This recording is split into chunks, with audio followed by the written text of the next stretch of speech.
And the basic idea is that public health has been militarized and the military has been sort of turned into a public health front or Potemkin village, such that they are using public health language and public health laws to actually carry out a military campaign. And I would not call them DoD vaccines. I would call them DoD weapons. So I call it the kill box because the first sort of lead that I had was Todd Callender's January 30th, 2022 interview on Elizabeth Leavleit's podcast called Truth for Health.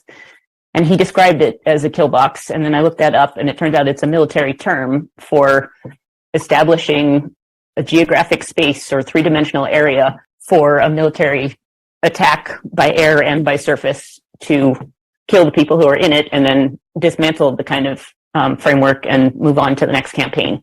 And what the DoD and the World Health Organization intend to do and have gotten quite far in doing, but not completely reach their goals, is to set up the entire world as their geographic terrain, their target population as all the people in the world, the duration of their campaign as permanent, and the weapons that they're using are, number one, informational, that's the propaganda piece and the censorship piece. Number two, psychological, that's the fear and terrorism piece of telling people they need to be afraid all the time and they need to listen to the government. And then the third piece is the chemical, biological, radiological, and nuclear weapons, which are called in their campaign pharmaceuticals, vaccines, but are actually toxins and pathogens. So I started, after I heard that interview, I had already been wondering what was going on, but I started trying to track down some of the things Todd Callender talked about in his interview and figure out what the legal frameworks were and how they were set up and what the financial coercion mechanisms were. My finding, which many other people have found from various other angles, was that this project has been going on for centuries. It's basically globalist central bankers and lots of related organizations trying to get complete control of human beings through banking programs and through military programs. And they kicked it into higher gear in 1913 with the Federal Reserve Act. And then they kicked the public health aspect of it into higher gear starting in the 1930s and 40s. Before the 1960s, they mostly did it through orchestrated armed conflicts and financial depressions and wars, which are very loud and messy and destructive to infrastructure. And it makes it difficult for them to have plausible deniability and legal impunity for what they're doing. So in the mid-60s, they got much better at inducing suicide and homicide by fraudulently labeling poisons as medicines or as vaccines or as prophylactics and telling people that submitting to that poisoning process was their civic duty.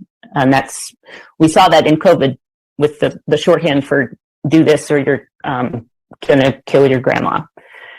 And the way that the pharmaceutical method is primarily useful to them is that plausible deniability is much easier and legal impunity is a lot easier. They can achieve the same goal of killing lots of people without their fingerprints being all over it. I looked into the coercion cascades, mostly financial. Not going to go into a lot of detail with that, but it starts at the top with the Bank for International Settlements, and they can use their control of other federal central banks' access to financial systems, and then all the way down through state governments, national governments, local, municipal, school districts, hospitals, everything.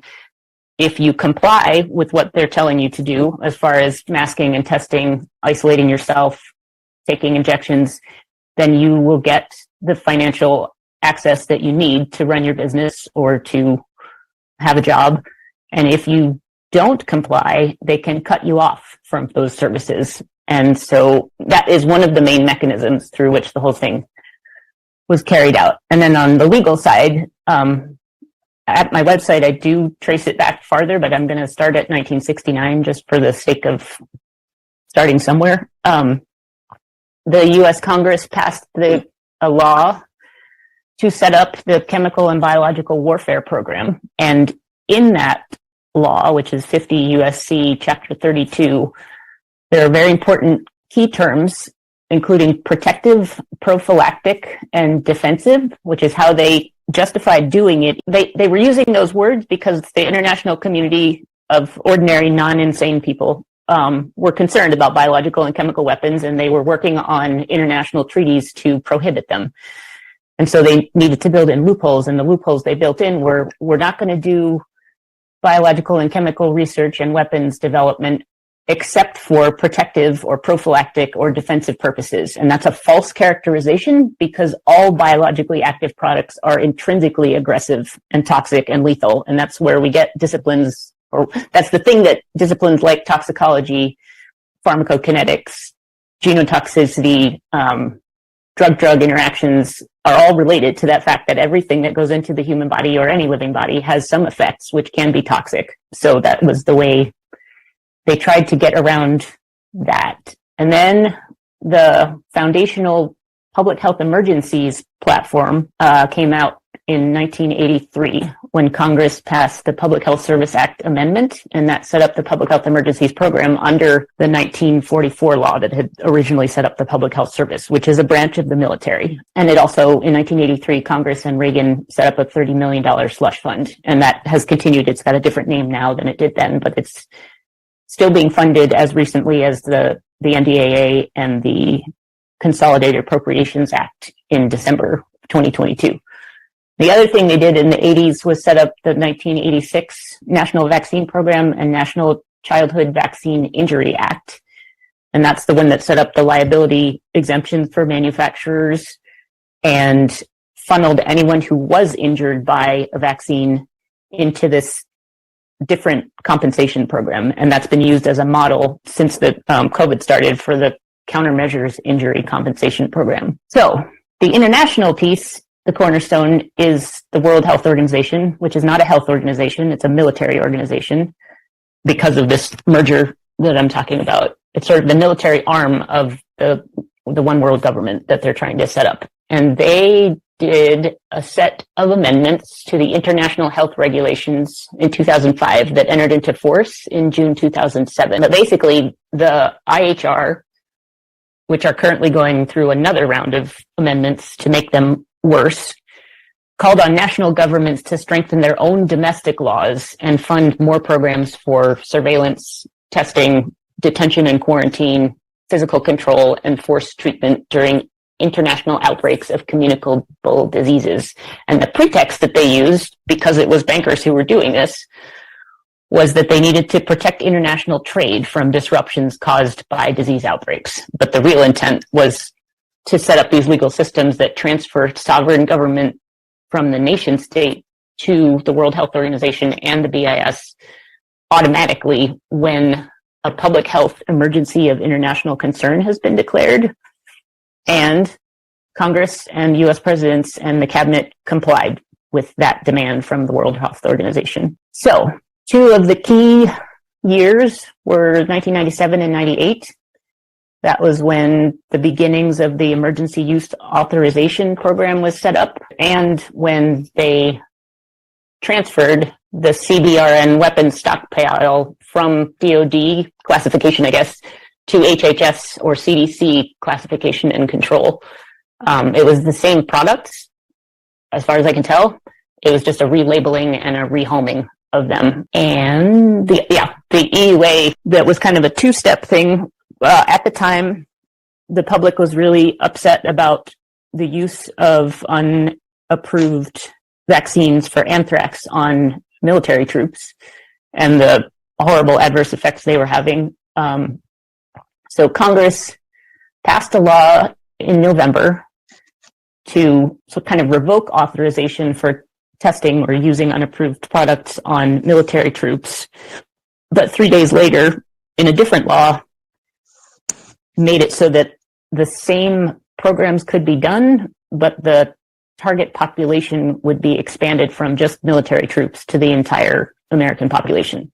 Then, around 2000 to 2002, using the momentum from 9/11 and the anthrax attacks on Congress, they set up, through the statutes, again, program management sort of structures. They did that through the 2000 Public Health Threats and Emergencies Act through the 2001 Authorization for Use of Military Force. And people talked about this at the time. It was construed as putting the country into a permanent state of war, the global war on terror, with every other country in the world. So there was no geographic limitation, there was no time limitation, there was no identified enemy other than terror. And through that, I think other people figured this out at the time, and then it sort of got suppressed. But it made everyone in the world into a presumptive combatant or enemy target. So it was essentially a de facto covert global martial law act by the US government. And then in those early 2000s, we also got the Patriot Act, the Public Health Security and Bioterrorism Preparedness and Response Act, and the Homeland Security Act. And those were just more of the merging of the DHS, the DOJ, the HHS, the Department of Defense, all of the cabinet agencies. So since then, 2003 to 2009, there have been lots and lots of executive orders on these things, lots more statutes and appropriations, lots of agency regulations, guidance reports that were circulated to state, local, and tribal authorities and law enforcement so that they would know that under a public health emergency, they are subordinated to the federal military. FDA issued a lot of guidance for industry documents and sent those out to the pharmaceuticals and to the academic organizations and NGOs to let them know about how FDA was going to handle experimental products like vaccines, gene therapies, biologics. And they did more test runs like 2003 SARS, 2006 MERS, and 2009 H1N1. That brings us up to the Other Transactions Authority. And this was revealed through Pfizer's April 2022 motion to dismiss whistleblower Brooke Jackson's False Claims Act case. They said this was not a vaccine, it was a DoD prototype, and we were never obligated to do valid clinical trials. We were never obligated to prove safety or efficacy to anyone. We never had to get FDA authorization through any of the normal guidance for industry channels because it was a prototype. On October 4th, 2022, the US government endorsed that view and filed a statement of interest and support for the motion to dismiss, basically saying that clinical trials were never material or necessary for DoD to pay the contractors for producing and distributing the bioweapons known as COVID-19 vaccines. And so all of this became visible from 2020 to the present when the World Health Organization Secretary General issued the Public Health Emergency of International Concern at the end of January 2020. And the HHS secretary immediately triggered the domestic frameworks through the determination that a public health emergency exists, followed by PrEP Act declarations for medical countermeasures, which are the weapons. And then Congress and the presidents, Trump and Biden, passed several additional congressional acts funding and reinforcing the structure of the kill box, and issued more executive orders under the Defense Production Act, under the Stafford Act, under the National Emergencies Act to sort of build out the program. Basically, what it built is a huge public and private funding stream for military-led bioweapons research and use, eliminated informed consent by reclassifying people who could potentially be carrying a disease as presumptive national security threats, so that you can do anything you want to them because you're on a war footing. And to shield the products and weapons from product liability, to shield all the people involved from criminal liability and civil liability, and to shield the government funders, developers, and regulators from criminal prosecution under the other laws which are in place but are sort of superseded by this framework for use of bioweapons, use of chemical weapons, terrorism, things like that. I see it as a joint project between the U.S. Department of Defense, a coordinating committee of that, the Federal Reserve, and the World Health Organization and the Bank for International Settlements, and the United Nations. But the World Health Organization is like a subsidiary of the UN. And there are things that the globalists do not like. They don't like constitutions and charters. They don't like the conflicting statutory frameworks around bioterrorism, war crimes, genocide, torture. They don't like any of that stuff. They don't like when states and provinces and counties and like towns pass their own laws protecting informed consent, protecting people from for consumer safety. They actually put out a report in October 2022.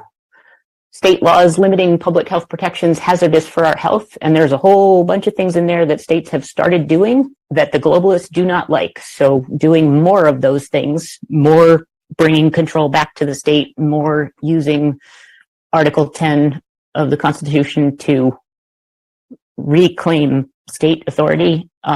Those are all extremely useful. And I do think it's going to break. I think there's going to be a tipping point and the criminal prosecutions are going to start. And we have all the evidence, and every time they try to answer what we're talking about by saying national security, they reinforce that this is the right way to go. This is what they're doing. They're doing war crimes. Very good.